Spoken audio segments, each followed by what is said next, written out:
بسم اللہ الرحمن الرحیم الحمد للہ وکفی والصلاة والسلام علی عبادہ الذین اصطفی اما بعد فاعوذ باللہ السمیع العلیم من الشیطان الرجیم بسم اللہ الرحمن الرحیم. معزز خواتین حضرات،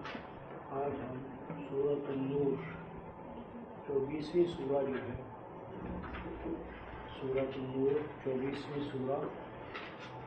وہاں سے ترجمانی کا آغاز کر رہے ہیں. سورۃ النور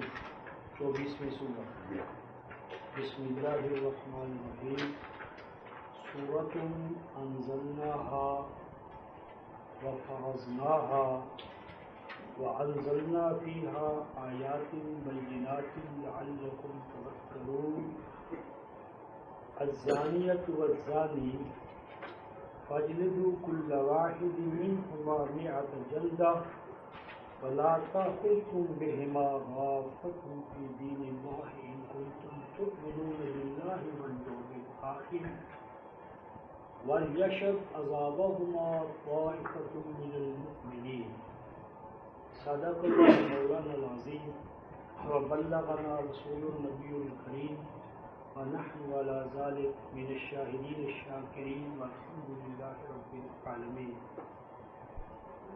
رفقا محترم، سورہ المؤمنون جو ہے اس میں اہل ایمان کے جو اوصاف بیان فرمائے گئے تھے، ان اوصاف میں ساتویں آیت جو تھی اس میں یہ ارشاد فرمایا تھا فَمَنِ ابْتَغَىٰ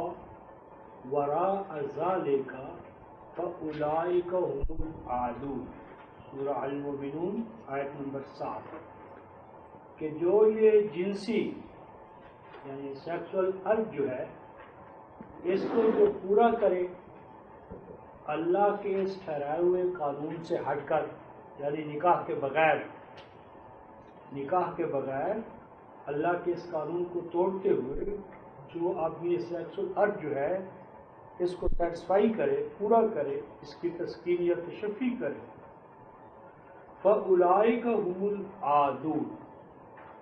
تو یہ لوگ ہیں خدا کی نظر میں حدود شکن، حدود کو پھلانگنے والے. تو اب یہ جو حدود کو پھلانگیں ان کو کھلا چھوڑ دیا جائے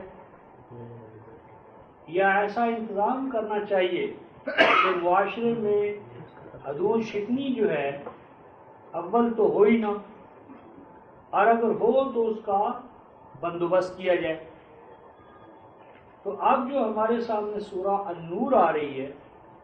اس میں سب سے پہلے معاشرے کے اندر جو سیکسول کرپشن ہے، جنسی جو بے راہ روی ہے، اس کے سدباب کے لیے احکام اور جو اقدار ہیں وہ ہمارے سامنے آئیں گے کہ یہ جو حدود شکنی ہے بالخصوص سیکس کے معاملے میں، یہ بھی کسی بھی معاشرے کی تباہی کا یعنی بنیادی سبب ہے، لہذا اس کا سدباب کیا جانا ضروری ہے.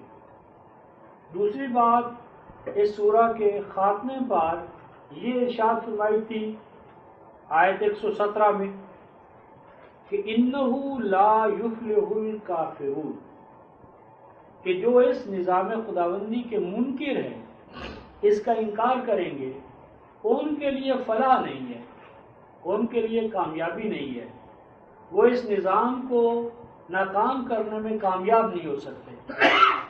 تو انہی دو عنوانات کا نام سورۃ النور ہے. یعنی سورۃ النور کے آغاز میں سیکس کے میدان میں جو بے راہ روی ہوتی ہے، حدود شکنی ہوتی ہے، اس کی سزا کا اور سدجواب کا بیان ہے، اور مجموعی طور پر سورۃ النور کا نقطۂ ماسکہ جو ہے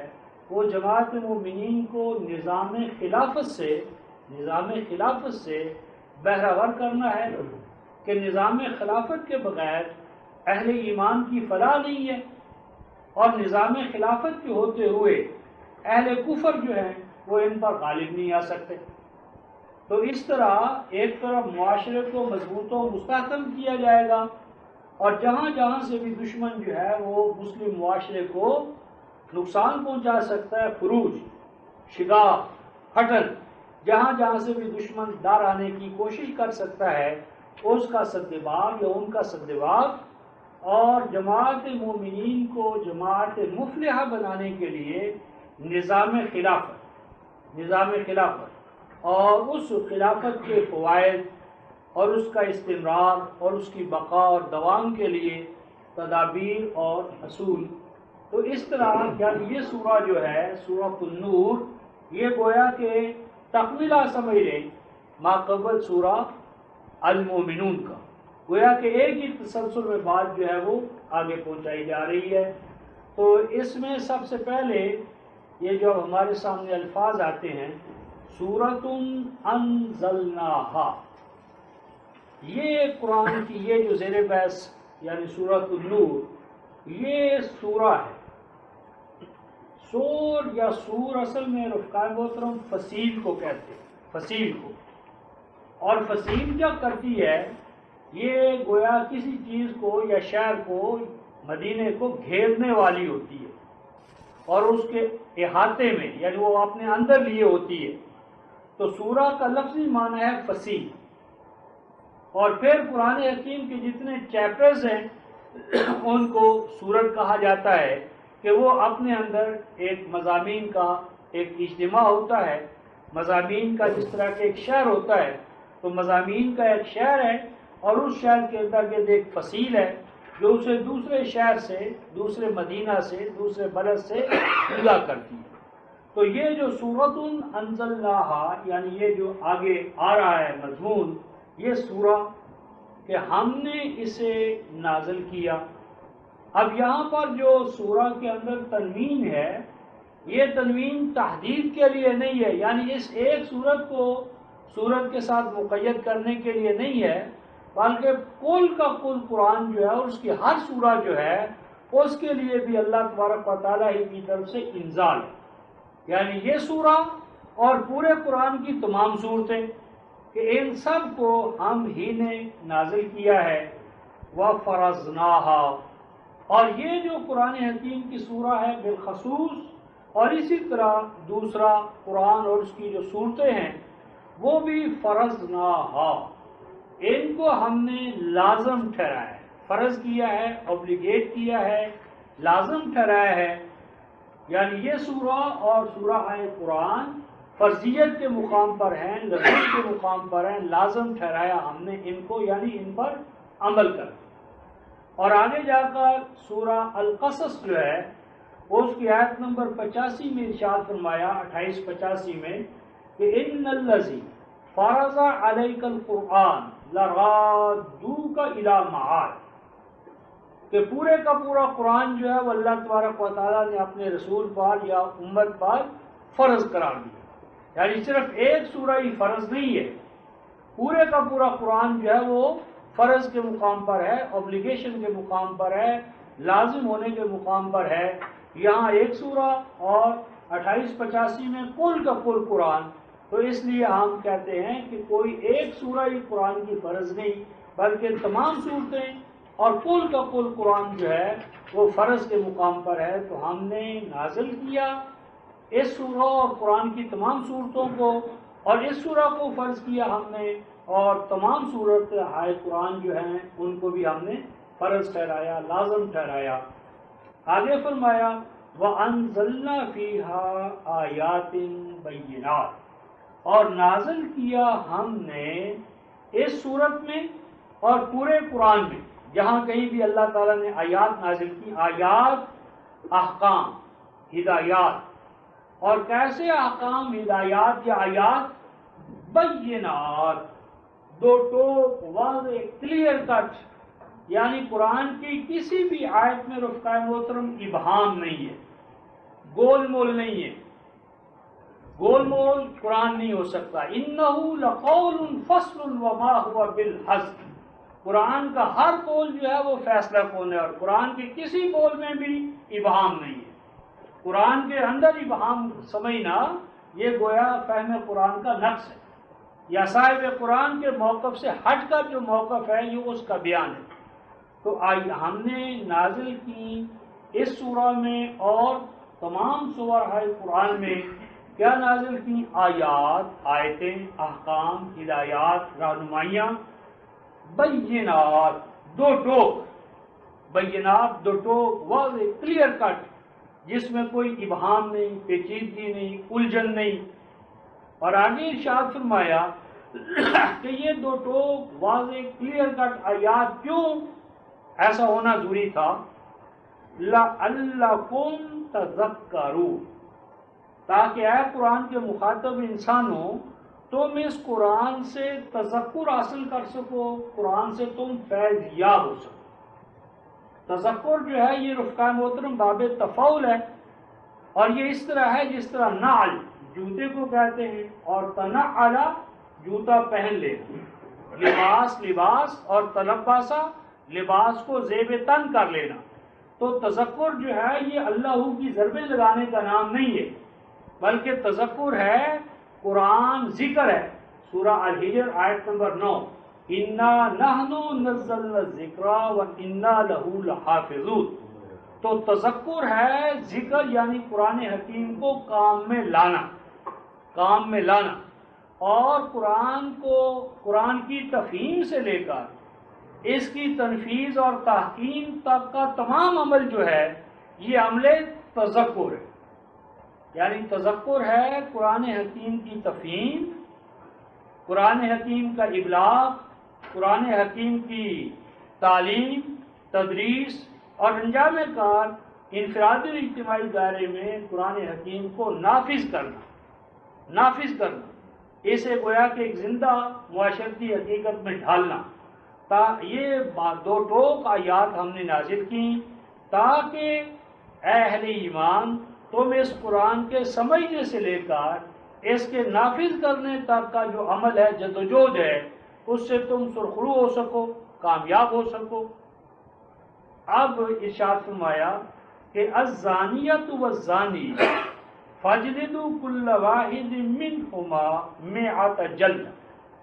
جیسے وہاں ارشاد فرمایا تھا سورہ المومنون کی آیت نمبر 7 میں، فَمَنِ ابْتَغَىٰ وَرَاءَ ذَٰلِكَ فَأُولَٰئِكَ هُمُ الْعَادُونَ۔ تو جو اس جنسی تلذذ کو، عرض کو اس دائرے سے ہٹ کر، اس قانون سے ہٹ کر، یا اس کو نظر انداز کرتے ہوئے وہ اس کو پورا کرے تو وہ حدود شکن ہے۔ اب ان حدود شکنوں کے حوالے سے جو ہے وہ حکم وہ نازل ہوتا ہے، یا وہ حکم ہمیں عطا کیا جاتا ہے۔ فرمایا الزانیۃ، زنا کرنے والا مرد، زنا کرنے والی عورت، والزانی، اور زنا کرنے والا مرد۔ اس میں رفقائے محترم زانیہ کو، عورت کو مقدم رکھا ہے اور مرد کو مؤخر کیا، بعد میں لائے۔ دوسرے مقام پر سورہ المائدہ میں جہاں چور اور چوری کرنے والا مرد اور عورت وہاں بیان ہے، تو وہاں السارق پہلے ہے اور السارقہ بعد میں ہے۔ تو اس لیے بعض علماء نے اس سے یہ استدلال کیا ہے کہ زنا کے اندر مرد کامیاب نہیں ہو سکتا، یعنی اللہ یہ کہ وہ دوسری صورت ہو، جب تک کہ عورت جو ہے اس کی بھی رضامندی نہ ہو۔ بہرحال الزانیہ اور زانی، مرد اور عورت، فجلدو، پاس ان کی جو جلد ہے، کھال ہے، اس پہ تم لگاؤ، اس پہ ضرب پہنچاؤ، کل واحد منہما، ان میں سے ہر ایک کو، مئۃ جلدہ، 100 ایسی چیزیں کہ جو جلد پر اثر انداز ہو۔ اب اس میں جو مئۃ جلدہ اور جلدہ، اس کو قرآن حکیم نے نکرہ رکھا ہے۔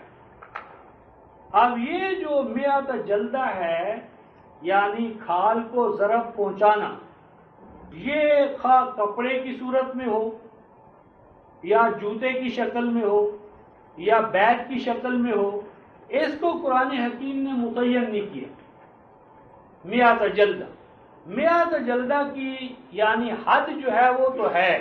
لیکن جلدہ کو عمومی عام رکھا ہے، تو اس کا مطلب ہے کہ اس کو زمان و مقام کے اندر اس کی نوعیت جو ہے وہ قضاء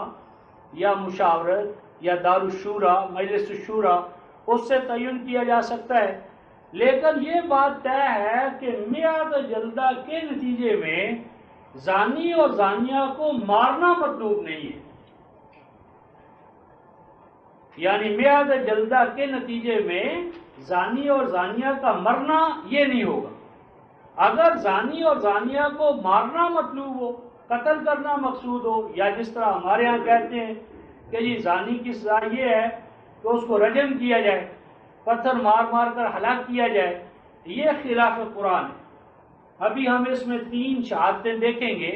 کہ قرآن حکیم ان کے مارنے کے حوالے سے یا ان کو ختم کرنے کے حوالے سے نہیں کہتا کہ ان کو ایڈیکیٹ کر دو، زانی اور زانیہ کو صفحہ ہستی سے مٹا دو،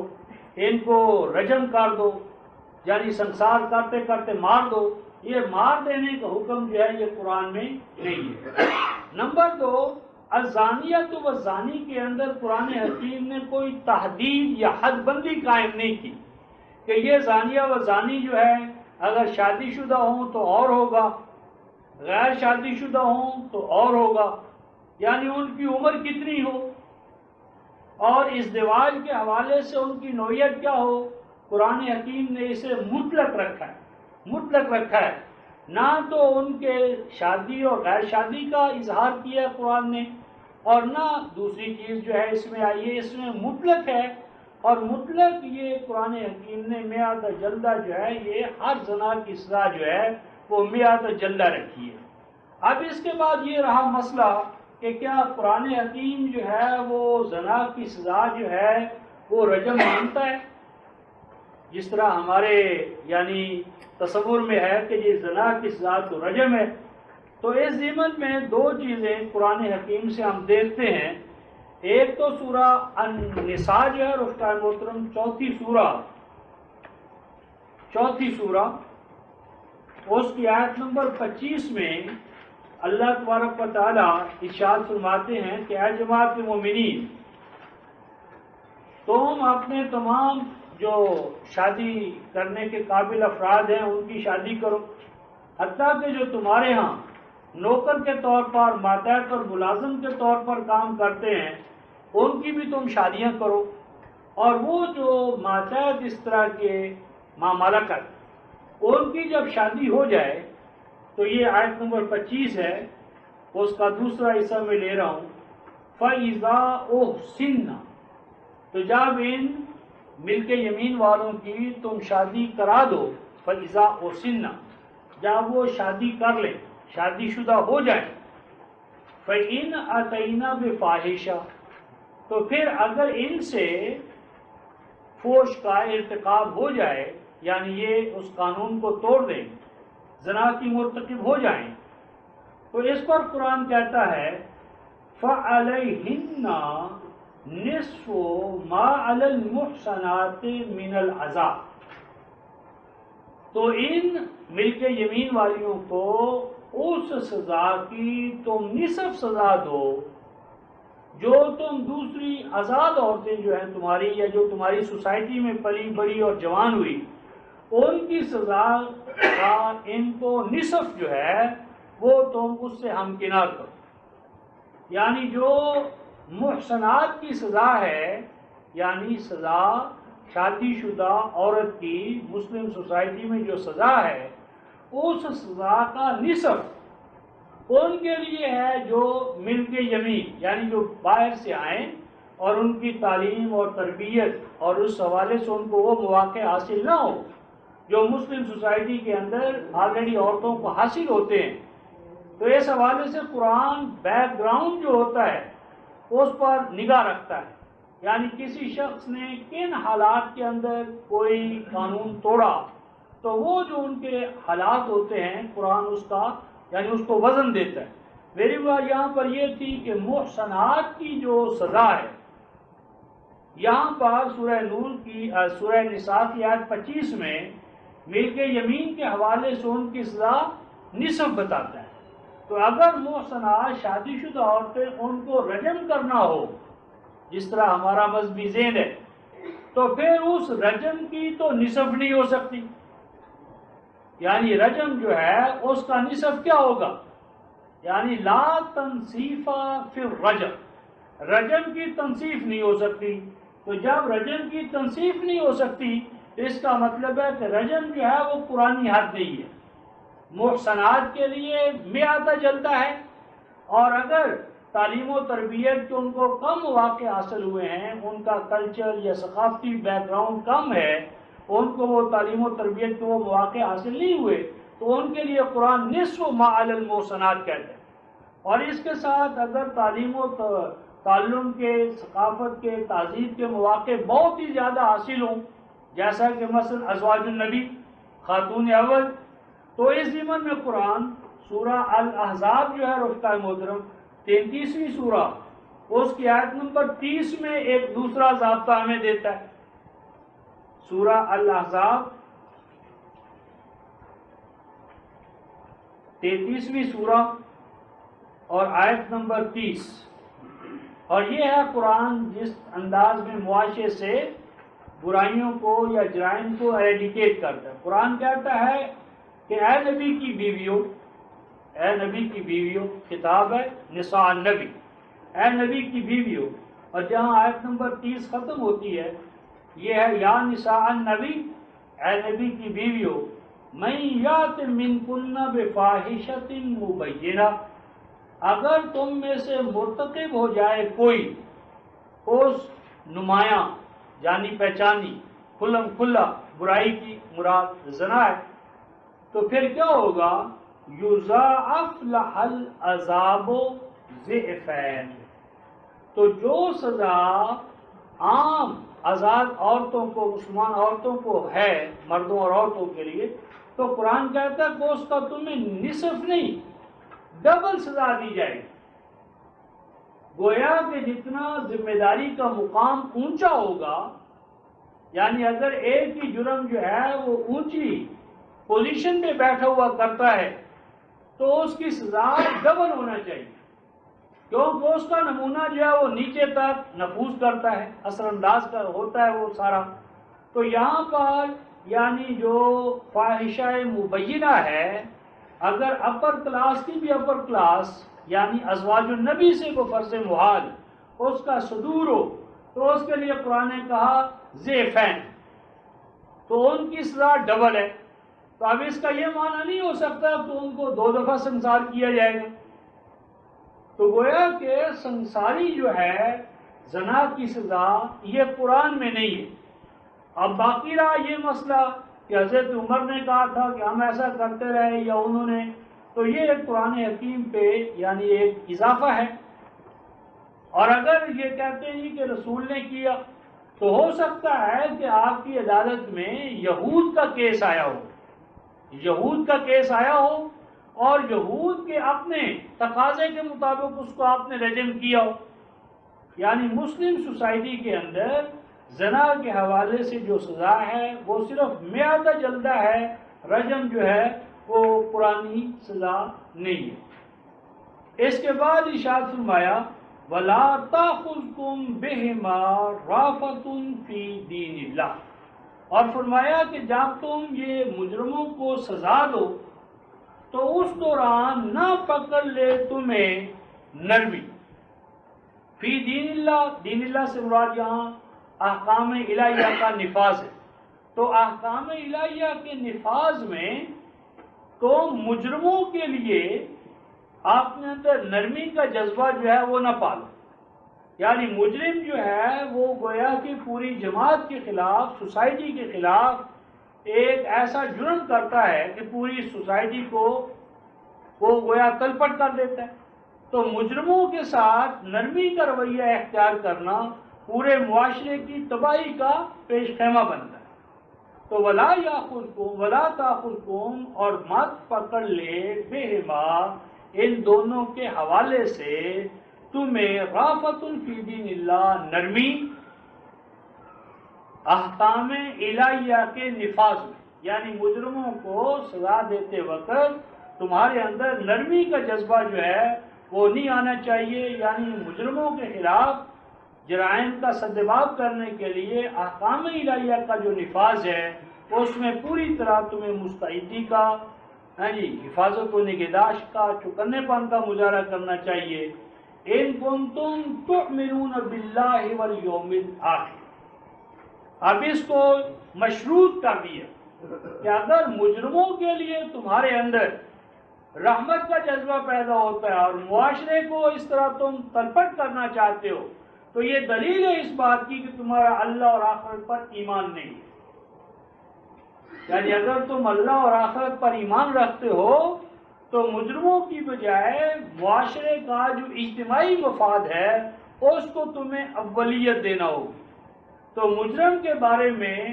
نرم دلی کا رویہ اختیار کرنا گویا سنجیدگی کا مظاہرہ کرنا ہے پورے معاشرے کے خلاف. تو فرمایا کہ مجرموں کو سزا دینے کے دوران تمہیں نرمی نہ آپ پکڑے بلکہ پورے گویا کے ڈسپلن کے ساتھ نظام کے اندر رہتے ہوئے ان کو بھرپور طریقے سے اس کی سزا دو. اور آگے فرمایا وَلْيَشْهَدْ عَذَابَهُمَا طَائِفَةٌ مِّنَ الْمُؤْمِنِينَ. اور فرمایا کہ یہ جو عذاب ہے سزا ہے اس سزا کو تم پوشیدہ طریقے سے کسی تہ خانے کے اندر یا کسی ایسے مقام پر جہاں کوئی دیکھ نہ رہا ہو ایسا بھی نہیں ہونا چاہیے. پس چاہیے کہ گواہ ٹھہریں وَلْيَشْهَدْ پس چاہیے کہ گواہ ٹھہریں یعنی عذابہما ان دونوں کی اس سزا کے طائفۃ من المؤمنین مومنوں کی ایک جماعت. مراد یہ ہے کہ یہ سزا برسر عام اوپنلی ہونا چاہیے تاکہ دوسروں کے لیے یہ عبرت ہے. یعنی دوسرے افراد اس کو دیکھ کر کہ اگر ہم بھی ایسا کریں گے تو ہمارے ساتھ بھی ایسا ہوگا. تو یعنی سزاؤں کا نفاذ اس انداز میں کیا جانا چاہیے کہ آنے والے جو ہیں یا بعد میں جو مجرم بننے والے ہیں ان کو پہلے سے سبق ملے. اب اس کے برعکس اگر یہ ہو کہ اخبارات میں تو جرائم کے نقشے خاکے اور بڑے بڑے عنوانات چھپیں اور ان کو بڑے مثالے دار انداز میں پیش کیا جائے لیکن کبھی نہ پتہ چلے کہ مجرم پکڑا بھی گیا اور مجرم کو قرار واقعی سزا بھی ملی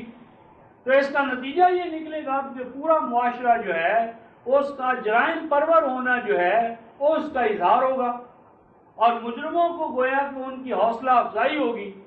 کہ تم بھی کرو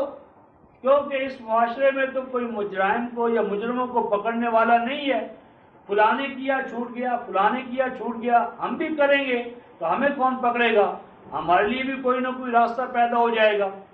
تو دو بنیادی اصول دیے رفقائے محترم. ایک تو یہ کہ جہاں کہیں بھی اقدار وحی کی خلاف ورزی ہو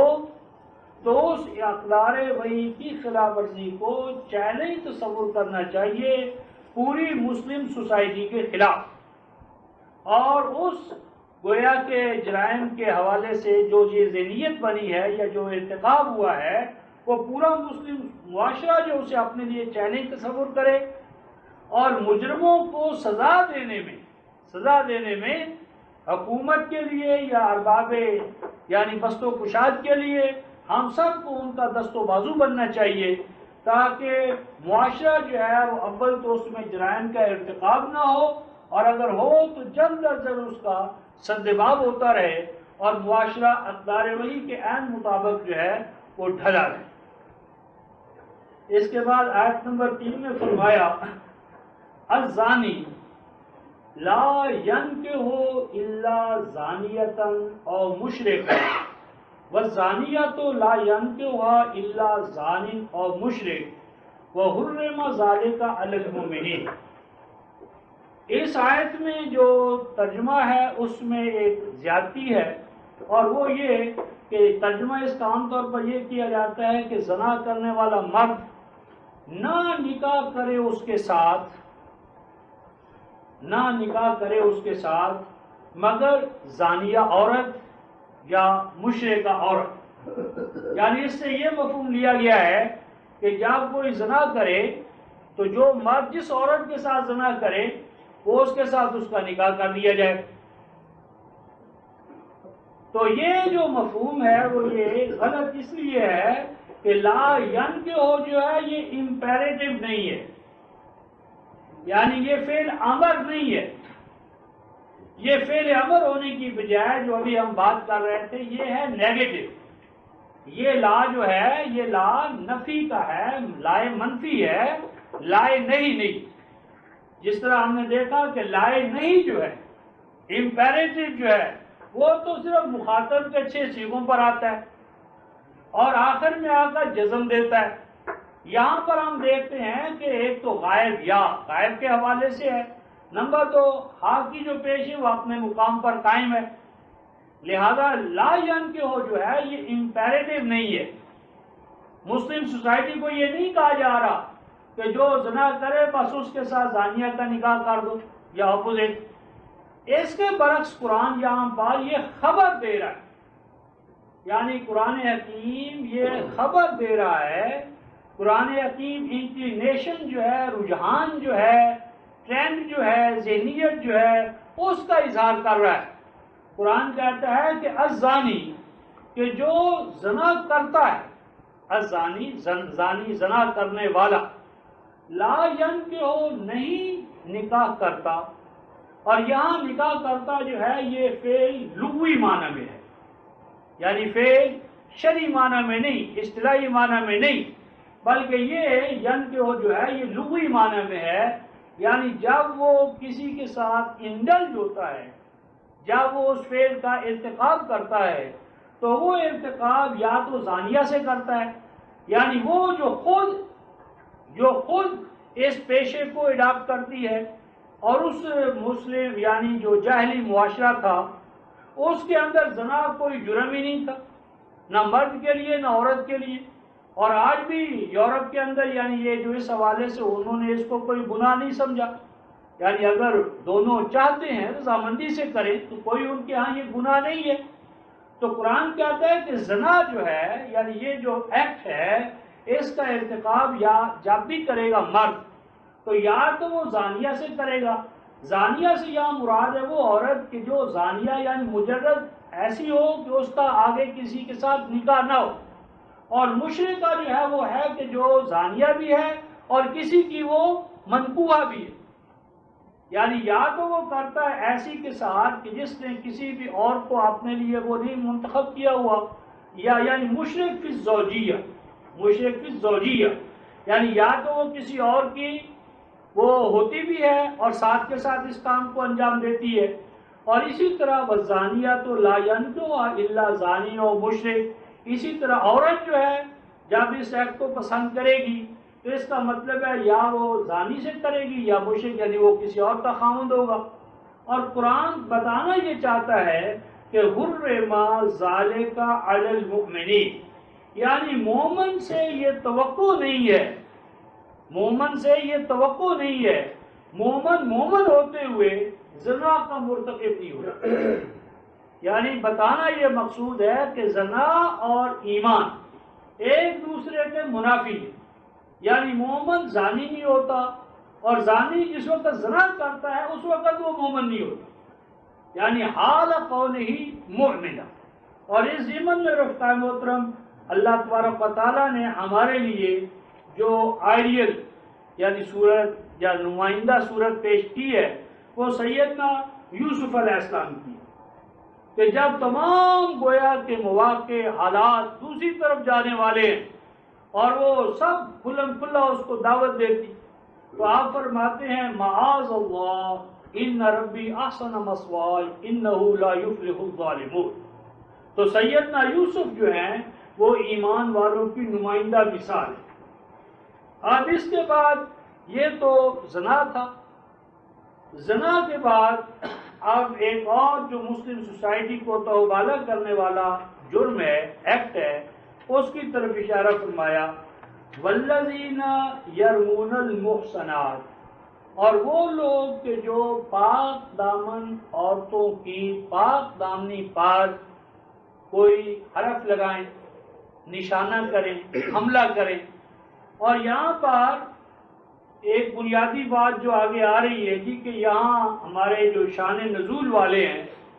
انہوں نے کہا جی یہ یرمون المحصنات وغیرہ جو ہے یہ حضرت عائشہ کے بارے میں کہتے ہیں نعوذ باللہ من ذالک کہ ان پر یہ بنا تھا، اور پھر بخاری میں وہ پورا ایک باب ہے اور اس باب میں یہ سارا کچھ بیان کیا ہے۔ پہلی بات یہ ہے رفقائے محترم، قرآن کسی پاسٹ ٹینس کے حوالے سے بات نہیں کر رہا. یعنی اگر پاسٹ ٹینس میں زمانہ ماضی میں کوئی ایسا واقعہ ہوا ہوتا اور مجرد اسی واقعے کو قرآن نے موضوع بنایا ہوتا تو یرمون جو فعل مضارع ہے یہ قرآن استعمال نہ کرتا.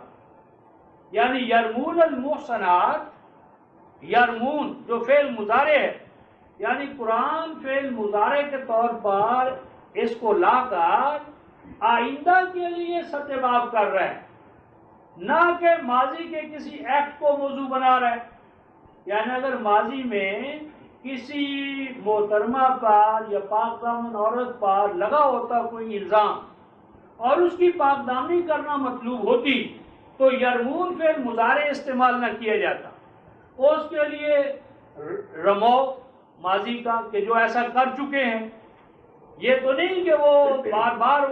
تو یہ جو یرمون ہے یہ فعل مضارع ہے. اس فعل مضارع کا یہ معنی ہے کہ آج یہ کریں یا آئندہ کبھی تمہاری مسلم سوسائٹی میں ایسا کوئی سوال پیدا ہو. یعنی قرآن آئندہ کے لیے مسلم معاشرے میں پیدا ہونے والی جو امکانی صورتیں ہیں ان کا ستباب کرتا ہے. قبل از وقت ہمیں اعلام یا تعلیم عطا کر رہا ہے، نہ کہ ماضی کے کسی واقعے کو یعنی یہ بنیاد بنا رہا ہے. تو قرآن کہتا ہے اور وہ لوگ کہ جو پاک دامن عورتوں پر پتھر پھینکے یعنی ان کی پاک دامنی پر کیچڑ اچھالے، یعنی ان کی پاک دامنی کو گویا کہ وہ تیرہ وقار کرنا چاہیں. ثم لم یاتوا باربعۃ شہداء، اور جب وہ یہ عمل کریں اور اس دوران حالت ان کی یہ ہو کہ نہ پیش کر سکیں وہ اپنے اس دعوے پر 4 گواہ. یعنی وہ یہ کریں اور اس دوران نہ پیش کر سکیں وہ 4 گواہ، تو اس صورت کے اندر فَاجْلِدُوهُمْ 80 جلد، تو ایسے افراد میں سے ہر ایک کو لگاؤ تم 80 ضربات. یعنی وہ کوڑوں کی شکل میں ہو، جوتوں کی شکل میں ہو، کپڑے کی شکل میں ہو. تو فرمایا کہ ان کو تم 80 جلدہ جو ہے وہ لگاؤ. وَلَا تَقْبَلُوا لَهُمْ شَهَادَةً أَبَدًا، اور یہ بھی کہ ان کو بھی مارنا مطلوب نہیں ہے، کیونکہ قرآن کہتا ہے اور مت قبول کرو تم آئندہ کے لیے ان کی شہادت. یعنی اگر 100 جلدہ سے یا 80 جلدہ سے مجرم مر جائے، یعنی اگر قرآن اس امکان کی نفی کرنا چاہے کہ یہ سزا یافتہ افراد معاشرے میں زندہ ہی نہیں رہیں گے، یہ بچیں گے ہی نہیں، تو یہ کہنے کی ضرورت نہیں تھی وَلَا تَقْبَلُوا لَهُمْ شَهَادَةً أَبَدًا کہ ان کی آئندہ کے لیے شہادت قبول نہ کرو. آئندہ کے لیے ایسے افراد مردود الشہادہ ہیں، آئندہ کے لیے ان کی شہادت جو ہے وہ تاکہ اگلی شرط کو پورا نہ کریں وہ قابل قبول نہیں ہوگی. تو یہ کہنا کہ آئندہ کے لیے ان کی شہادت قابل قبول نہیں ہوگی، اس بات کی دلیل ہے کہ اس سزا سے یہ مریں گے نہیں، اس سزا سے ان کو مارنا مطلوب نہیں ہے، البتہ حوصلہ شکنی کرنا مطلوب ہے اور مسلم معاشرے کو اس کیفیت سے پاک کرنا مطلوب ہے. اور آگے فرمایا وَأُولَئِكَ هُمُ الْفَاسِقُونَ، اور یہ لوگ جنہوں نے اس کام کا ارتکاب کیا ہے یہ ہیں حدود شکن، نافرمان، عہد کو پامال کرنے والے. اور آگے فرمایا إِلَّا الَّذِينَ تَابُوا مِن بَعْدِ ذَلِكَ وَأَصْلَحُوا فَإِنَّ اللَّهَ غَفُورٌ رَحِيمٌ. لیکن فرمایا کہ اگر آئندہ کے لیے یعنی اس سزا کو پا لینے کے بعد، اس سزا کے نفاذ کے بعد اگر ان کے عمل سے ظاہر ہو کہ انہوں نے اپنی سابقہ روش کو، طرز عمل کو چھوڑ دیا ہے، اگر سابقہ عمل سے ان کا موجودہ عمل گواہی دے کہ انہوں نے اس ذہنیت کو، طرز عمل کو ترک کر دیا ہے، وَأَصْلَحُ اور اپنے آپ کو بہتر سے بہتر انداز میں ڈھال لیا ہے فَإِنَّ اللَّهَ غَفُورٌ رَحِيمٌ. تو اس صورت میں مسلم سوسائٹی قضا عدالت اسے حق حاصل ہے کہ وہ آئندہ کے لیے ان کی شہادت قبول کرنے کا فرمان جاری کرے. یعنی اگر ایک وقت خاص کا یہ سزا میں رہیں اور اس کے بعد یہ اپنی اصلاح کر لیں، اپنے عمل سے، بیہیویئر سے، سلوک سے، طرز عمل سے اپنے صالح ہونے کا ثبوت فراہم کر دیں، تو آئندہ کے لیے ان کی شہادت کو قبول کر لیے جانے کا سرٹیفکیٹ جو ہے وہ مسلم سوسائٹی ریاست یعنی ارباب قضا وہ ایسا انتظام کر سکتی ہے تاکہ عبدالآباد کے لیے یہ اس حالت میں نہ رہیں. تو اگر ان کے لیے بعد آفرینی کا موقع جو ہے وہ کھلا رکھا. اب ماقبل جو تھا یہ تو اس صورت میں تھا کہ وہ پاک دامن عورتیں ایسی ہیں جو اپنی ازواج نہیں ہیں. یعنی پاک دامنی کو چیلنج کرنے کی دو صورتیں ہیں. ایک تو پاک دامنی کو چیلنج کرے کوئی شخص اس حال میں کہ وہ اپنی بیوی نہ ہو، اور دوسری صورت یہ ہے کہ وہ پاک دامنی کو چیلنج کرے اور جس کی پاک دامنی کو چیلنج کرے وہ اس کی اپنی بیوی ہو. تو ماقبل حکم تھا اس حالت کے لیے کہ جب وہ چیلنج کرے کسی اور کی بیٹی ہے، بہو ہے، ماں ہے، تو جب کسی اور عورت کو اپنی بیوی کے ماں سوا اگر اس کی پاک دامنی کو چیلنج کرے تو یہ صورت جس کا پیچھے ذکر ہوا. اب اللہ تبارک و تعالیٰ ایک اور صورت بیان فرماتے ہیں اور وہ یہ کہ میاں بیوی میں سے کوئی شخص یعنی کوئی ایک فرد جو ہے وہ عدالت میں آ کر یعنی مقدمہ دائر کرتا ہے اور وہ کہتا ہے کہ میری بیوی ایسی ہے، وہ کہتا ہے کہ میرا خامد ایسے. تو اگر ایسی صورت پیدا ہو جائے تو پھر کیا کیا جائے؟ اب یہ دیکھیں قرآن حکیم رفقائے محترم جو ممکنہ صورتیں پیدا ہو سکتی ہیں ان کا قبل از وقت سد باب کر رہا ہے. ایسا نہیں ہے کہ ان کو رسول پر چھوڑ رہا ہے کہ ہم نے ایک ضابطہ دے دیا اور رسول جو ہے وہ خود باعلاج بناتا چلا جائے. رسول کا کام تبیین کرنا ہے. اللہ تعالیٰ نے ایک جنرل اسکیم دے دی ہے اور اس جنرل اسکیم کے اندر رہتے ہوئے رسول جو ہے وہ خود ہی اپنی سنت سے، اپنی حدیث سے،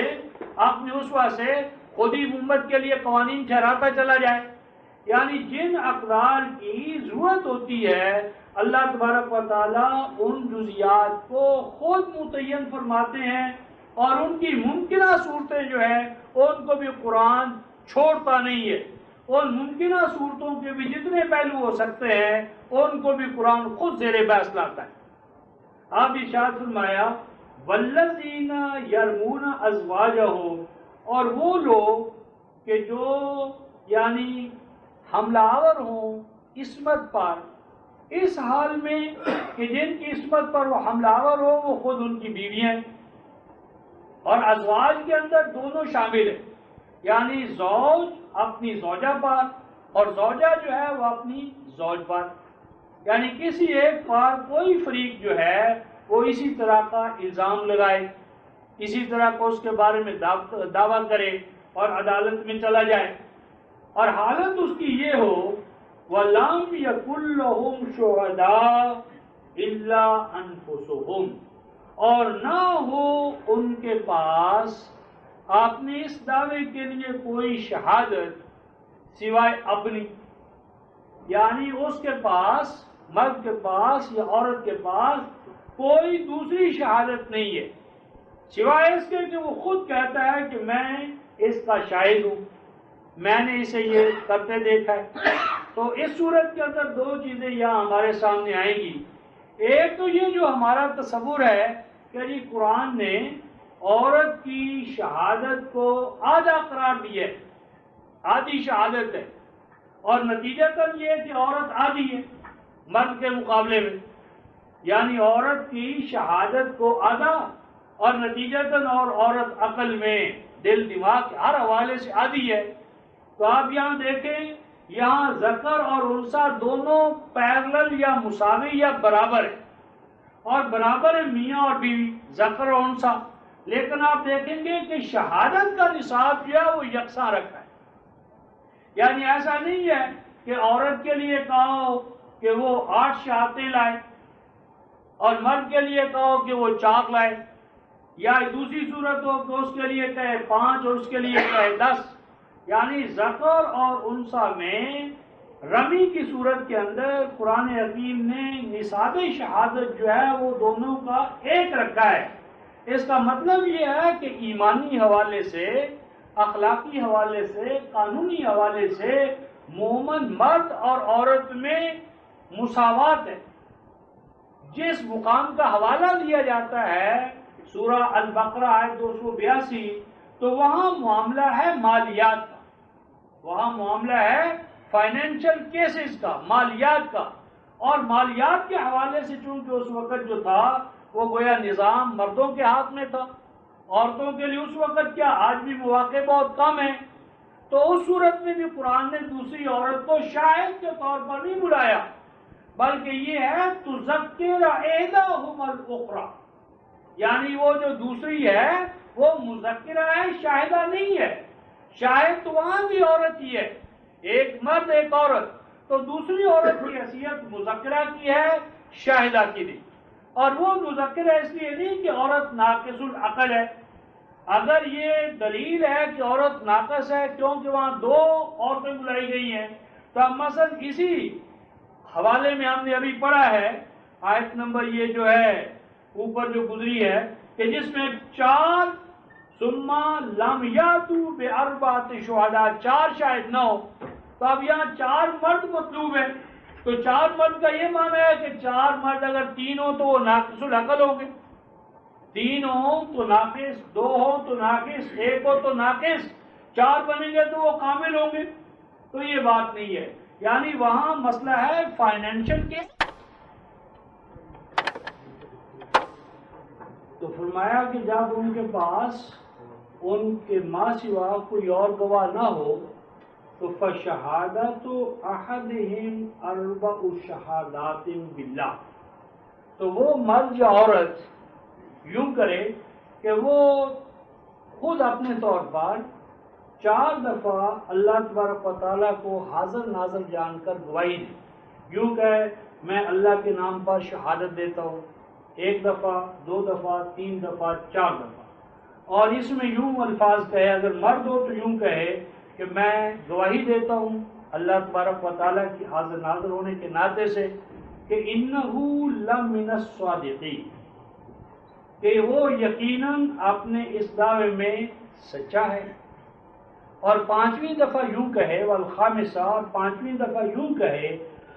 لعنۃ اللہ علیہ ان کان من الکاذبین، اور یہ کہ اس پر لعنت ہے اللہ تعالیٰ کی بشرطے کہ وہ کاذب. قرآن حکیم کا اسلوب دیکھیے رفقائے محترم.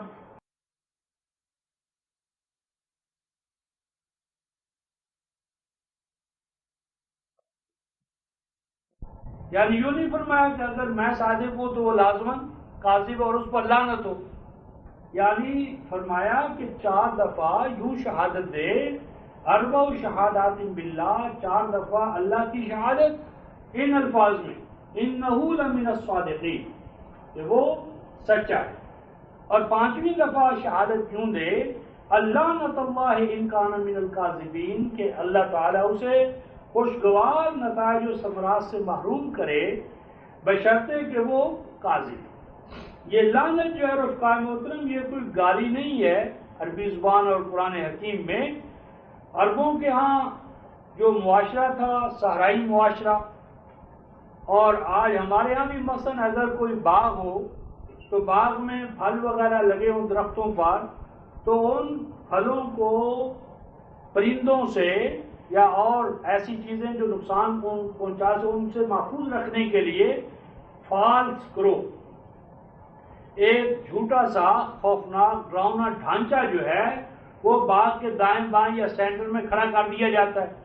وہ جو سینٹر کے اندر ہم اس طرح کا ڈھانچہ کھڑا کرتے ہیں ڈراؤنا، اس کو عربی زبان میں الغراب اللعین کہتے ہیں. یعنی وہ ڈھانچہ جو لعین لعنت کا باعث ہے. کیا معنی ہوا کہ وہ پکے ہوئے پھل سے اسے محروم کر رہا ہے. تو لعنت کوئی گالی نہیں ہے، لعنت کا معنی ہے خوشگوار، مثبت، ایجابی اور ایسی چیزیں کہ جو نشو و نما کا باعث بن سکتی ہیں ان سے محرومی، ڈپرائیوڈ آف ہونا. مثبت اور تعمیری خوشگوار پہلوؤں سے محرومی کا نام جو ہے وہ لعنت ہے. تو فرمایا کہ 4 دفعہ وہ یہ کہے اور 5ویں دفعہ وہ یہ کہے کہ اس پر اللہ کی لعنت جونی وہ خوشگوار نتائج و ثمرات سے محروم ہو. یعنی اگر وہ جھوٹا ثابت ہو تو لعنت یہ ہے کہ معاشرہ اسے مثلا آئندہ کے لیے خلیفے کے انتخاب کے حق سے محروم کر دے. لعنت یعنی یہ جو پرنسپل ہے اس کی اپلیکیشن کرے گا مسلم معاشرہ. یعنی اگر بعد کے قرائن سے واقعات سے عملاً اس کا کذب ثابت ہو جائے تو اس کی لعنت ہوگی. مثلا جو بنیادی حقوق ہیں یا مراعات ہیں یا مسلم سوسائٹی کے اندر جو گویا امتیازی حقوق حاصل ہوتے ہیں وظائف کے حوالے سے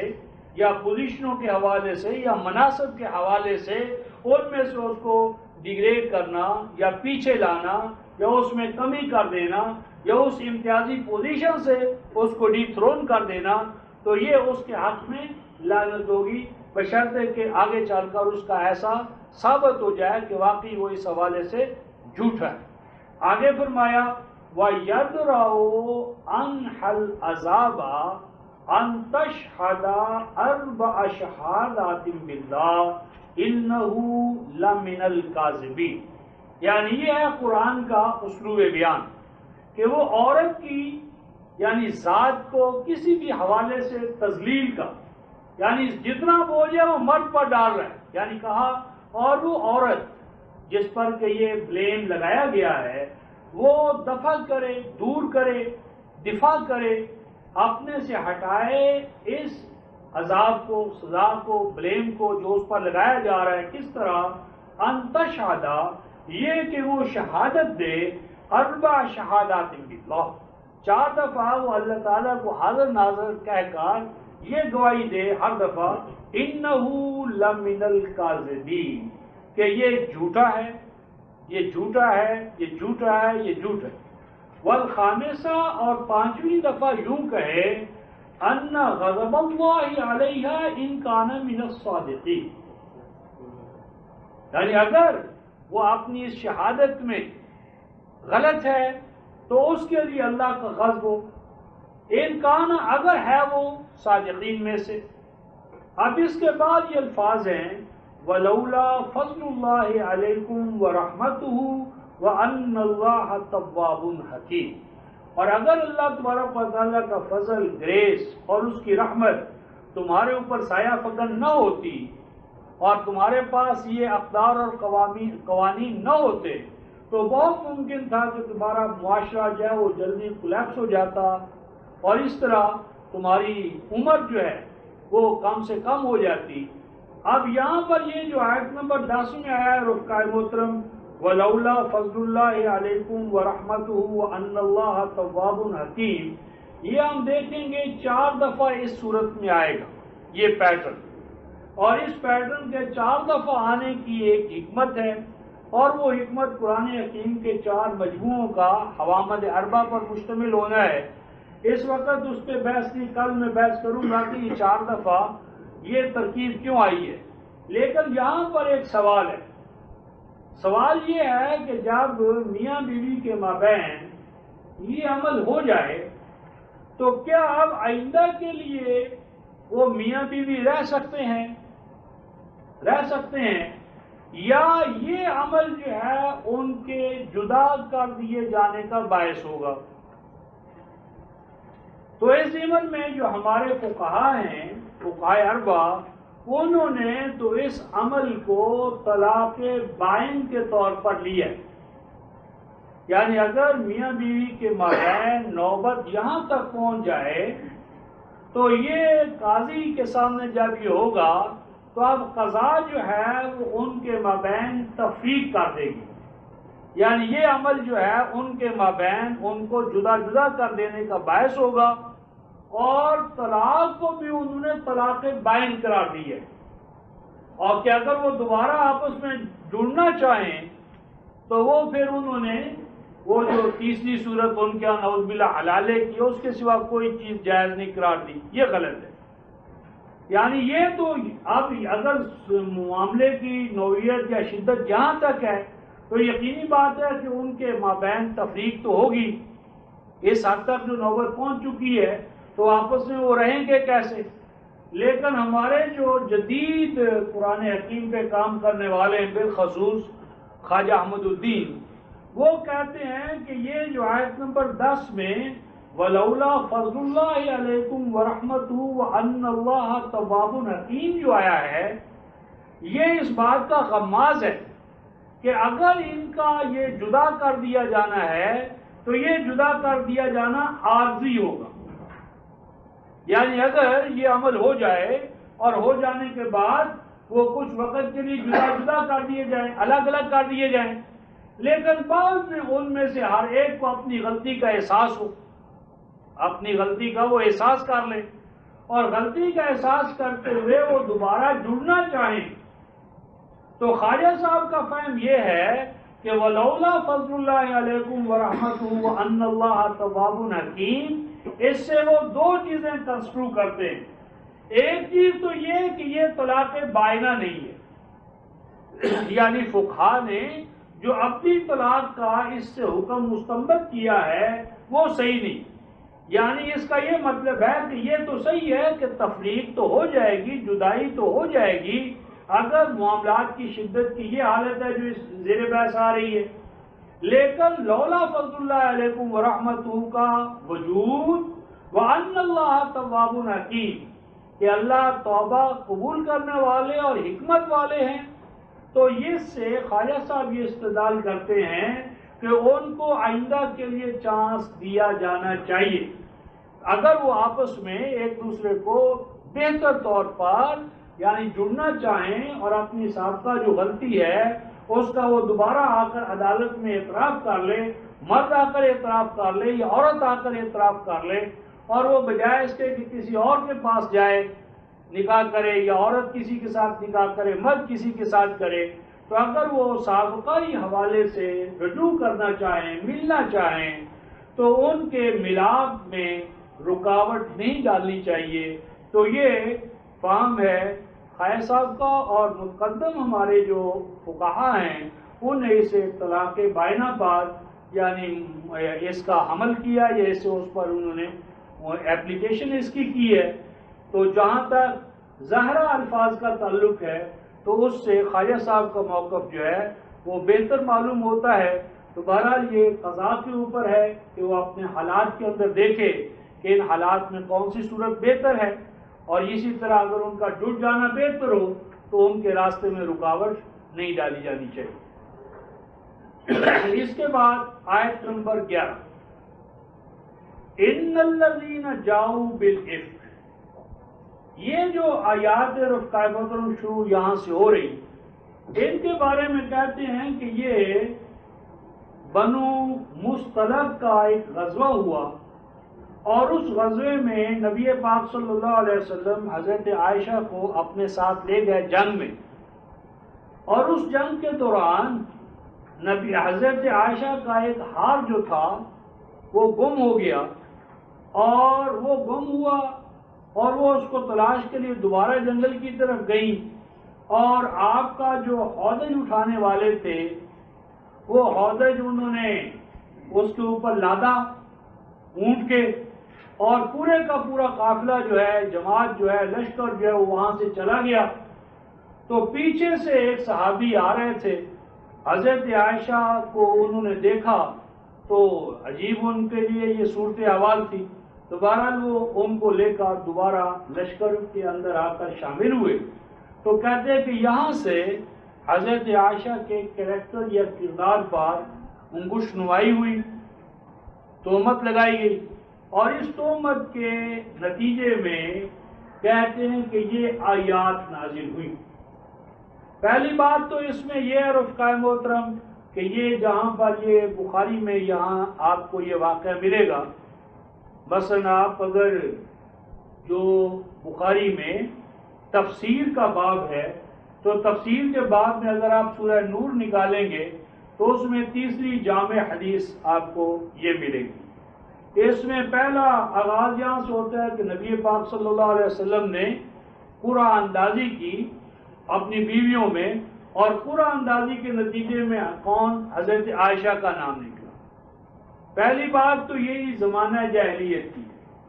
یعنی قرآن اندازی نکالنے کا کیا معنی کہ نبی پاک صلی اللہ علیہ وسلم کو اپنی ازواج مطہرات پر اعتماد نہیں، اور ازواج کو اپنے خاوند پر اعتماد نہیں جو رسول اور خاتم النبیین ہے۔ یعنی قرآن ہم کب نکالتے؟ جب ہم دیکھتے ہیں یار ہم نے ایک دوسرے کا فیصلہ تو قبول نہیں کرنا، اور اب یہ قرآن ڈال لو، تو یہ قرآن جو ڈالنا ہے قرآن حکیم نے اسے ازلام ان تستقسموا بالازلام رجس من عمل الشیطان، یہ اٹکل پچو جو ہے،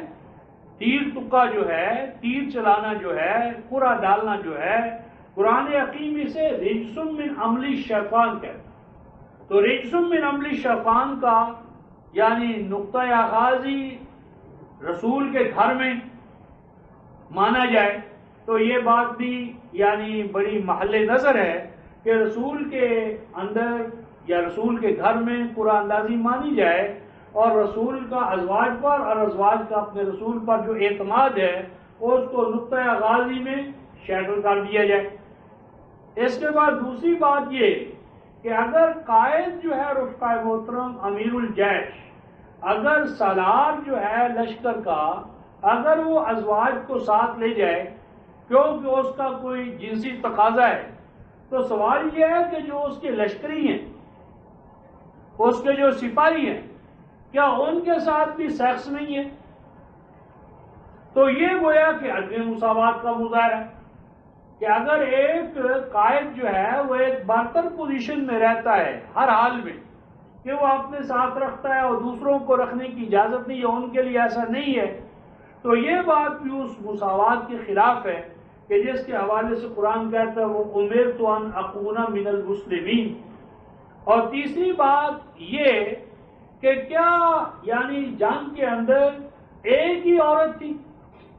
یعنی پورے اس لشکر کے اندر، لشکر اہل ایمان کے اندر ایک ہی عورت تھی، یعنی صرف حضرت عائشہ ہی ایک عورت تھی، تو اس لشکر کا یعنی پانی کا، کھانے کا، پینے کا اور جتنا نظام ہے تو کیا وہ بغیر کھائے پیے سارا نظام چل رہا تھا؟ یعنی روٹی کا، کھانے پینے کا، لشکریوں کو غذا دینے کا، یعنی اس طرح ذکر ہوتا ہے کہ جس طرح یہ ملائک جا رہے ہیں اور ان کے لیے کھانا پینا کوئی مسئلہ ہی نہیں ہے۔ تو اگر کھانا پینا مسئلہ ہے تو اس کے لیے لانگری کا، لنگر کا، لشکر کے اندر کھانے پکانے والی عورتوں کا، مرہم پٹی کرنے والی عورتوں کا، زخمیوں کو اٹھا کر لانے والی عورتوں کا، حالانکہ دوسرے ابواب میں یہ سب کچھ موجود ہے، تو اس میں صرف حضرت ایک عائشہ کا وجود۔ تیسری اور اگلی بات یہ رفقا محترم کہ ایک قائد، ایک امام، ایک لشکر کا امام خاتم النبیین، وہ تو اٹھ کر چلا جائے اور وہ یہ سفر کی خبر ہی نہ لے کہ میری زوجہ محترمہ رفیقہ حجاج جو ہے وہ سوار ہوئی ہے یا نہیں ہوئی، وہ آئی ہے یا نہیں آئی، یعنی اس کی روانگی ہوئی ہے یا نہیں ہوئی۔ تو یعنی نبی پاک صلی اللہ علیہ وسلم کا اپنی زوجہ محترمہ کے بارے میں اگر وہ ان کو ساتھ لے گئے ہیں تو ان کی حفاظت، نگہداشت، ان کا جانا یا نہ جانا، یہ سفر کی ذمہ داری تو رسول پر ہے بطور خاوند۔ اور ابھی کل دوست کہہ رہے تھے کہ اگر ہم یعنی اپنی بیویوں کے ساتھ، بچوں کے ساتھ نکلتے ہیں تو کوئی ایک قدم بھی آگے نہیں جاتے جب تک کہ دیکھ نہ لیں کہ بیوی بیگم ہے نہیں ہے، بچے ہیں نہیں ہے۔ تو ہم تو قدم قدم پر اپنی بیویوں کا، بچوں کا خیال کریں، اور نبی پاک صلی اللہ علیہ وسلم کے بارے میں یہ بتایا جائے کہ انہوں نے کوئی خیال ہی نہیں کیا، یہ دیکھا ہی نہیں کہ ان کی زوجہ محترمہ جو ہیں وہ موجود ہیں یا نہیں ہیں، وہ کہیں باہر تو نہیں گئے، رفع حاجت کے لیے گئے ہیں تو کیا حال ہے۔ اور پھر اس کے ساتھ جب اس کا گھر پر آ کر آپ دیکھیں گے تو یہ پتہ چلتا ہے کہ نبی پاک صلی اللہ علیہ وسلم کی گھریلو لائف کے اندر، زندگی کے اندر کوئی یعنی گھر کے اندر یعنی یہ اسے بیت الخلاء کہتے ہیں، اس کا کوئی انتظام نہیں تھا. یعنی قدم قدم پر جس طرح کی ہوائیں بشریہ ہیں، انسان بیمار ہوتا ہے، اسہال ہے اور ایسی کیفیات پیدا ہوتی ہیں، تو کیا ہر دفعہ ازواج النبی گھر سے باہر غائب کے لیے ہمیشہ وہیں جاتی تھی؟ تو میری بات ہے کہ ایک تو نبی پاک صلی اللہ علیہ وسلم کی بے خبری اپنی زوجہ محترمہ کے بارے میں، اور دوسری بات یہ رفقہ محترم کہ کیا حضرت عائشہ کا وزن جو ہے وہ کوئی ایک چٹان پر تھا، 1 کلو کی تھی؟ کیا وزن تھا ان کا؟ یعنی ہودج رکھنے والے حمال جو ہیں، ڈولی اٹھانے والے، کیا ڈولی اٹھانے والے جو افراد تھے یا ہودج رکھنے والے افراد جو تھے وہ اتنے بے خبر تھے کہ انہیں پتہ ہی نہیں چل رہا کہ ہودج میں محترمہ بیٹھی ہیں یا نہیں بیٹھی؟ ان کا کوئی وزن نہیں تھا. اس کا جواب دینے کے لیے راوی نے یہاں ایک بات گھڑی ہے، اور وہ کہتا ہے کہ اس دور میں مسلمان بڑے افلاس کی حالت میں تھے اور ان کی عورتیں بہت دبلی تھیں. یعنی میں کہتا ہوں کہ یہ دبلا عورتوں ہی کو رکھنا تھا. یعنی اگر مان لیا کہ فاقہ دستی کا اگر دور ہو تو کیا فاقہ جھیلنا صرف عورتوں کا کام ہے؟ یعنی مردوں کو تو فل فلیج پوری غذا دے دی جائے اور عورتیں بیچاری جو منہ تکتی رہیں. عورتیں تو اتنا وزن کھو بیٹھیں کہ ہودج والوں کو پتہ بھی نہ چلے کہ عائشہ سوار ہو گئی ہیں یا نہیں ہو گئی، اور مرد جو ہے وہ ہٹے کٹے موٹے تازے. تو یہ بھی تو مساوات کے خلاف ہے. گھر بھی تو مانگے کا تھا. ہاں، تو وہ جو راوی ہے اس نے یہ جواب دیا کہ یہ اس لیے ہو گیا کہ اس دور میں عورتیں دبلی پتلی ہوا کریں. تو دبلا پتلا ہونا جو ہے وہ عورتوں ہی کا فریضہ تھا، مردوں کے لیے کچھ نہ تھا. اور سب سے بڑی بات یہ ہے کہ کیا ان کا اٹھانا جو ہے اگر ان کی ذمہ داری ہے تو انہوں نے دیکھا نہیں، اور پھر نبی پاک صلی اللہ علیہ وسلم نے نہیں دیکھا کہ یہ کیا کیفیت ہے. اچھا، اب اس کے بعد ایسا ہوا رفقا محترم، جو روایت کہتی ہے کہ نبی پاک صلی اللہ علیہ وسلم 1 ماہ تک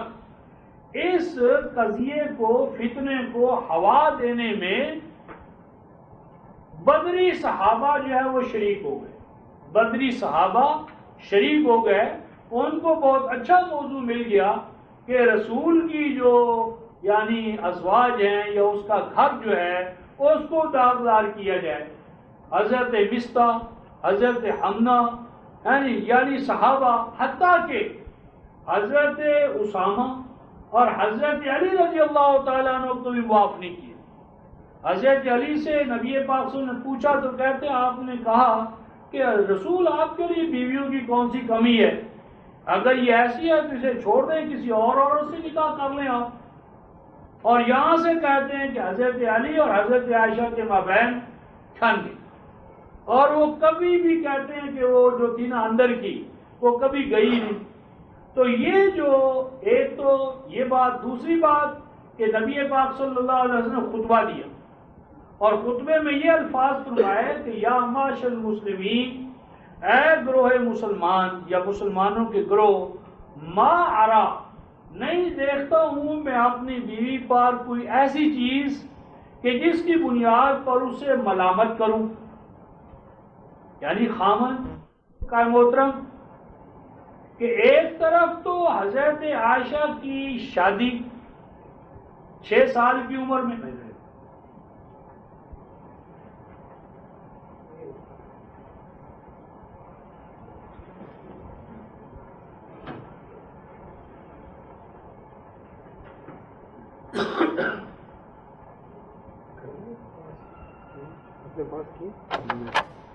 حضرت عائشہ رضی اللہ تعالیٰ عنہ کے بارے میں ایک طرف تو کہا جاتا ہے کہ 6 سال کی عمر میں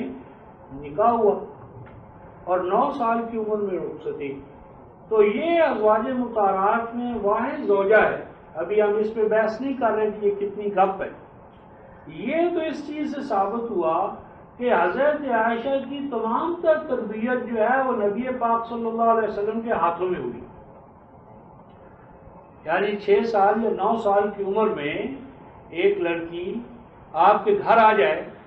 تو لازمی بات ہے کہ اس کی تعلیم اور تربیت والدین کے ہاں تو نہیں ہوئی، یعنی اس کی تمام تعلیم اور تربیت جو ہے وہ آغوش نبوت میں ہوئی۔ تو جس زوجہ کی تربیت آغوش نبوت میں ہوئی اسی کے اوپر یہ الزام لگایا گیا،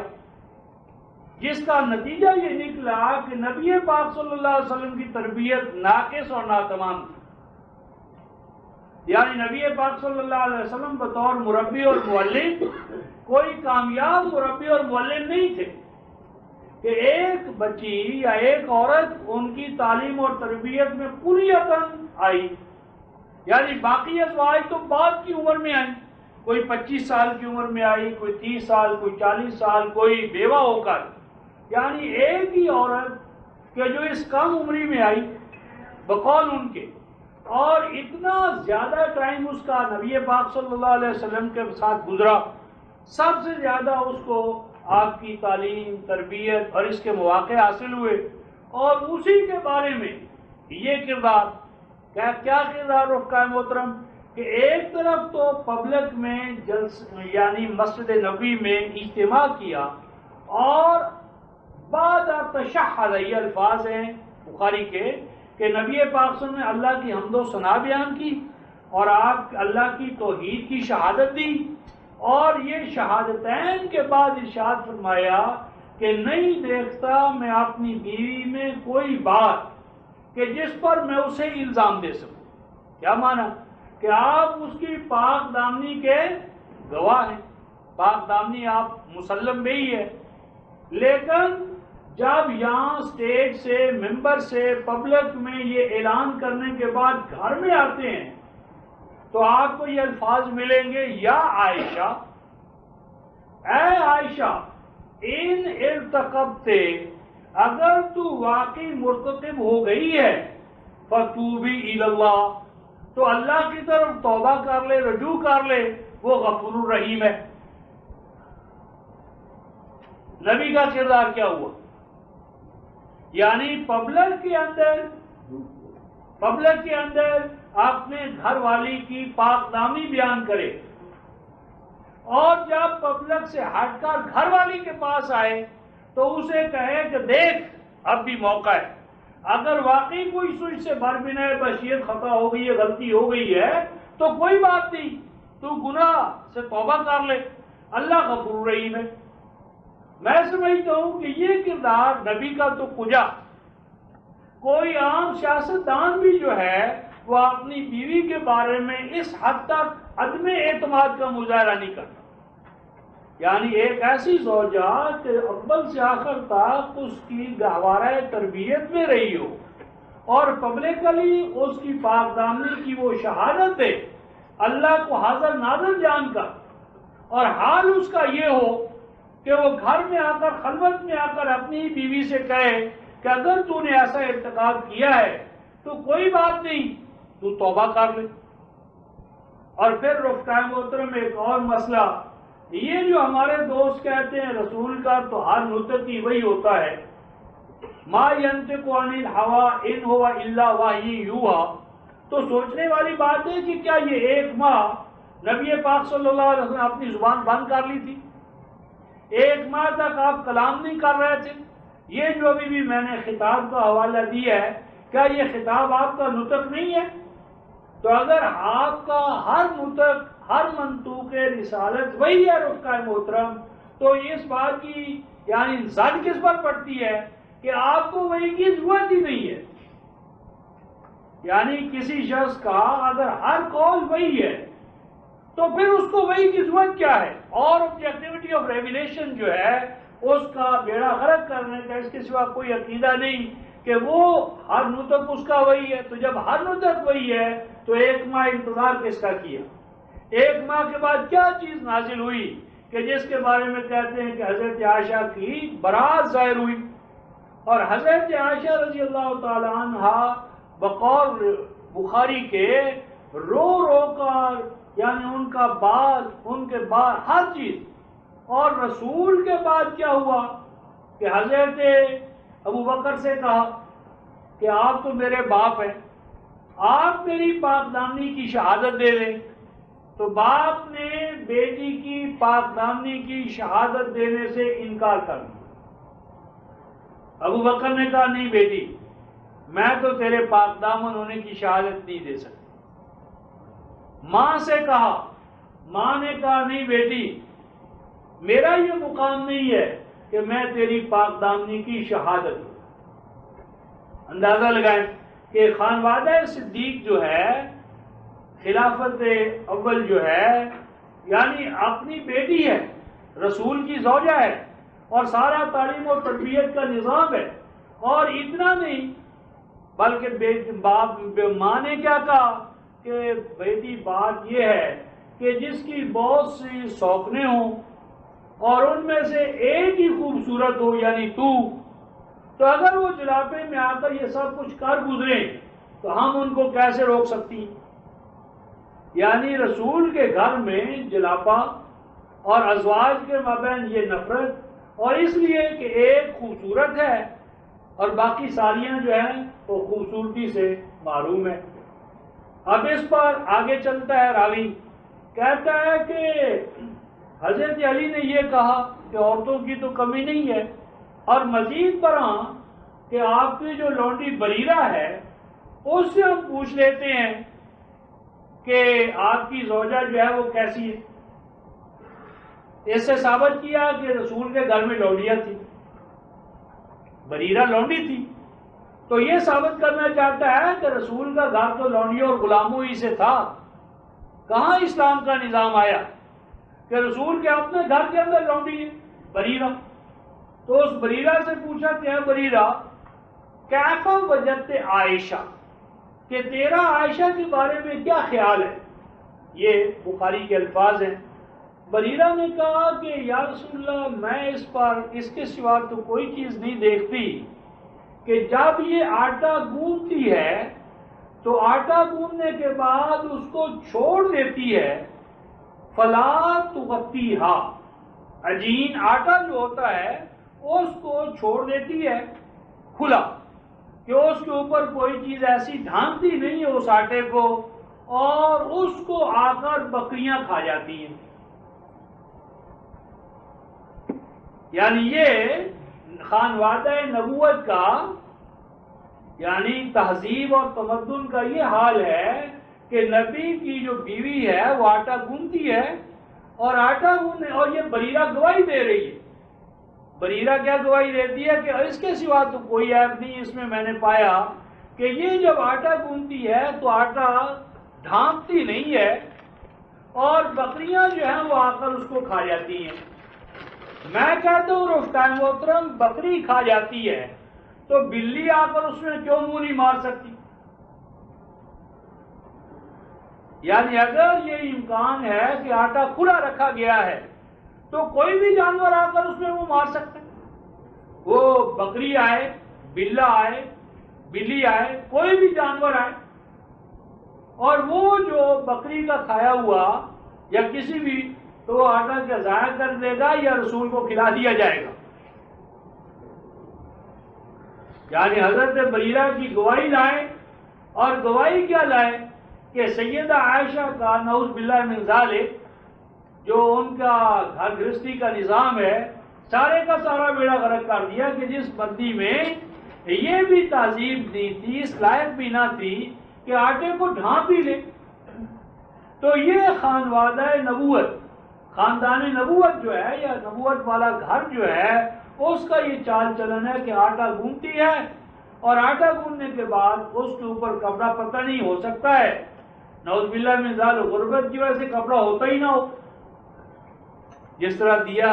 جلانے کے لیے تیل ہی نہیں ملتا رسول کے گھر میں، رسول کا انتقال ہو رہا ہے اور گھر میں دیا جلانے کے لیے تیل نہیں ہے، پڑوسنوں سے جا کر حضرت عائشہ تیل مانگ کر لا رہی ہے۔ یعنی دشمنان اسلام رفتہ محترم یہ بتانا چاہتے ہیں کہ تمہارا ہیڈ آف دا اسٹیٹ اتنا مفلس تھا، اس حد تک پہنچی ہوئی تھی نوبت کہ اس کے اپنے گھر میں تیل جلانے کے لیے نہیں تھا، باقی امت کا کیا حال ہے؟ مدینے کے اندر، مرکز کے اندر یہ حال تھا، تو باقی جو ہوگا وہ تو آپ جان سکتے ہیں۔ تو میری بات یہ ہے کہ بریرہ سے یہ پوچھا تو بریرہ نے کہا کہ بھائی اس کے سوا تو میں نے کوئی بات نہیں پائی، اور اس کے بعد یعنی جو بات پوچھی جا رہی ہے اس کا اس کے ساتھ کیا تعلق ہے؟ خیر حضرت اسامہ نے تو صاف کہہ دیا نہیں جی میں تو اس میں کوئی عیب نہیں پاتا۔ حضرت علی نے نعوذ باللہ کہہ دیا بقول بخاری کے کہ یہ عورتیں بہت ہیں، آپ کیوں غمگین ہوتے ہیں؟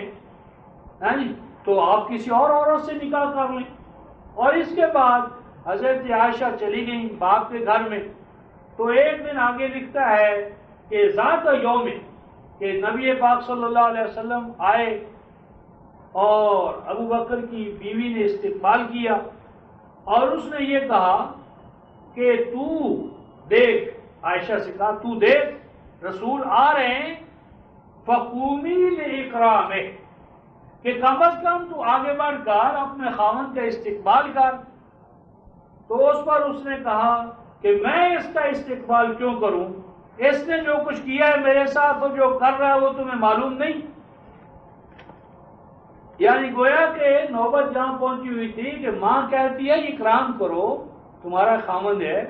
اور وہ کہتی کیوں میں اکرام کروں؟ اس نے میرا کیا اکرام کیا کہ میں اس کا اکرام کروں؟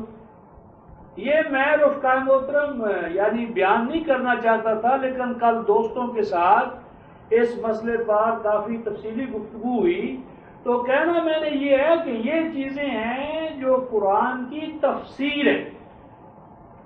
یہ چیزیں یعنی ہمیں کہنے والے کہتے ہیں کہ اگر تم بخاری شریف کو نہیں مانو گے تو قرآن کی شرح و تفسیر کیسے کرو گے؟ اب یہ تو قرآن کی شرح و تفسیر ہے، اور جب اسے بیان کیا جاتا ہے تو کہتی ہے آپ یہ گند ہے، یہ گند ہے، آپ اس گند کو کیوں اچھالتے ہیں؟ عجیب بات ہے کہ ایک طرف وہ رسولی تبیین ہے، ایک طرف وہ مثل و ماؤ ہے، ایک طرف وہ قرآن کی طرح مقدس اور محترم ہے، اور دوسری طرف اسے بیان کیا جاتا ہے تو کہتے ہیں آپ گند اچھالتے، گند اچھالتے۔ عجیب بات ہے کہ ایک ہم بیان کریں تو وہ گند ہے، اور اگر اس گند کی طرف متوجہ نہ کریں تو یہ کیا ہے؟ یہ وہی ہے، مثل و ماؤ ہے، قرآن پر قاضی ہے، قرآن پر حاکم ہے۔ تو یہ ہے وہ رفقائے محترم وہ تضاد کہ جب تک اسے ہم ریزالو نہیں کرتے تو سلمان رشدی ایک کیا تمام جو اس طرح کے افراد ہیں وہ کہیں باہر سے پیدا نہیں ہوتے، یہیں سے پیدا ہو رہے ہیں۔ تو اس لیے یہ جو سارا گند ہے، اس گند کو صاف کرنے کے اس کے سوا کوئی طریقہ نہیں رفقائے محترم کہ قرآن کی احکمیت جو ہے، اکملیت جو ہے اس پر ایمان لایا جائے، اور ان چیزوں سے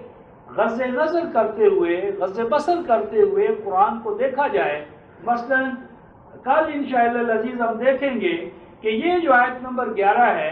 ان الذین جاؤوا بالافک عصبۃ منکم، یہ ہے رفقائے محترم الذین، الذین اس میں موصول ہے، اور اس میں موصول کے بعد جاؤ بالافک جو ہے یہ اس کی صلہ ہے، موصول کا صلہ ہے۔ اور عربی زبان کے فصول اکبری میں اگر آپ پڑھیں تو پائیں گے